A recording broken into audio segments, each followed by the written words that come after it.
Good morning, students. In part 1, I explained you about the soil formation, soil fertility, soil classification and alluvium soil. Now in this part, I will start with the black soil. Now regular soil are also known as the black soil or black cotton soils. These soils, dark in color, are suitable for cotton cultivation. These are the residual soils. Either they are formed at the place of their origin over the underlying rocks, which are also called the parental rocks. Since it is formed by the denudation of volcanic rocks, it is also known as the lava soil.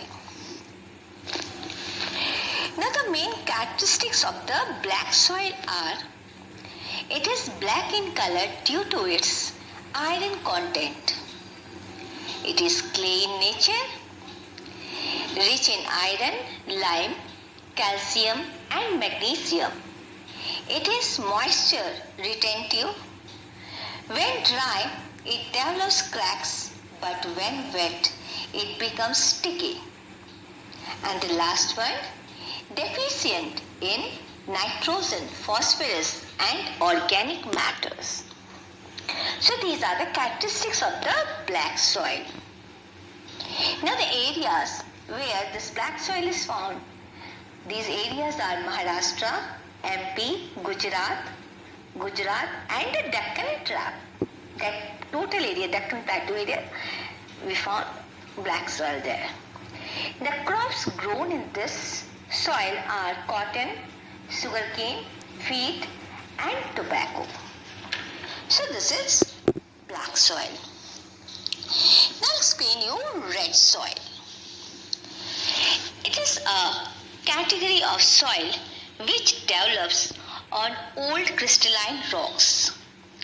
Under prolonged weathering by rainfall, ancient crystalline and metamorphic rocks of the peninsular plateau break up to form these soils.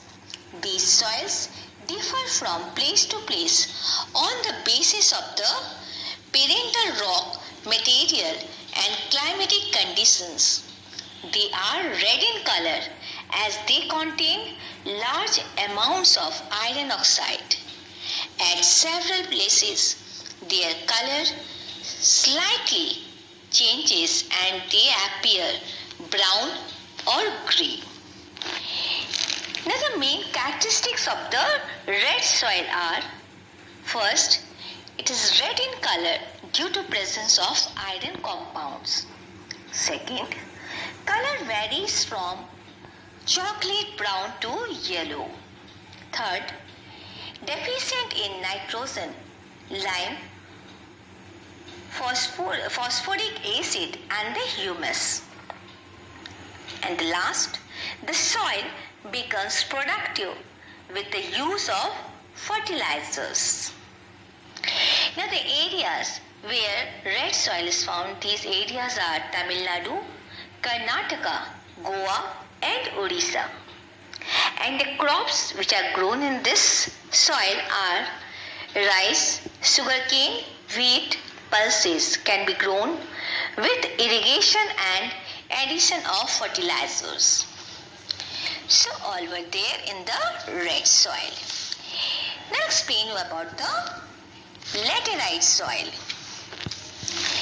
These soils are formed as a result of atmospheric weathering of rocks under conditions of high rainfall and temperature with alternate wet and dry periods.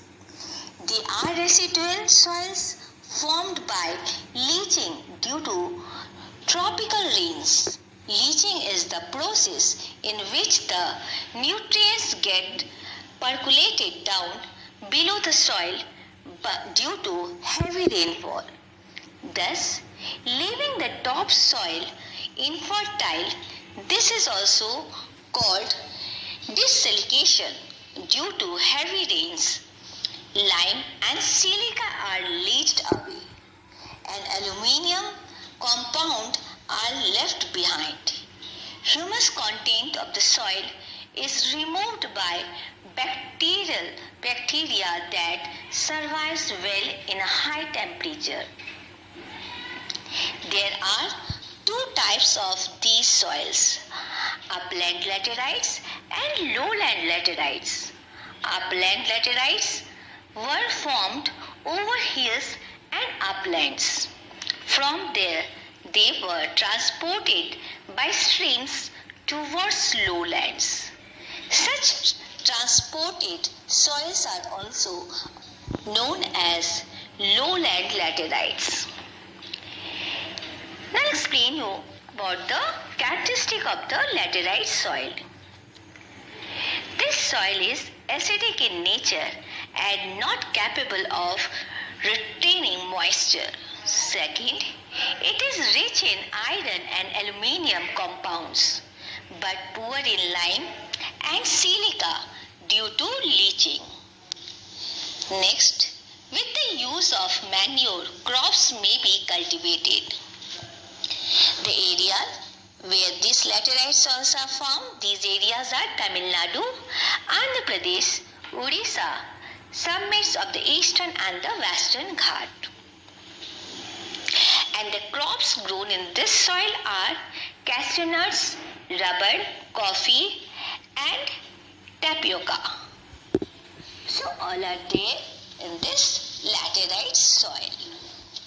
Now the next topic what I'm going to explain, that is soil erosion. The removal of the top layer of the soil covered by water, wind and the human activities is called soil erosion. Man is responsible for soil conditioning either through agriculture or through pollution, like dumping of chemical wastages in the water bodies as well as underground. Besides human activity, soil are degraded by nature during drought or floods. Now the next is soil erosion by water. Now soil erosion, as we know, the definition of soil erosion is what? The removal of the top layer of the soil due to the agents of weathering. Now the agents of weathering, they are the water, air, glacier. So these are there.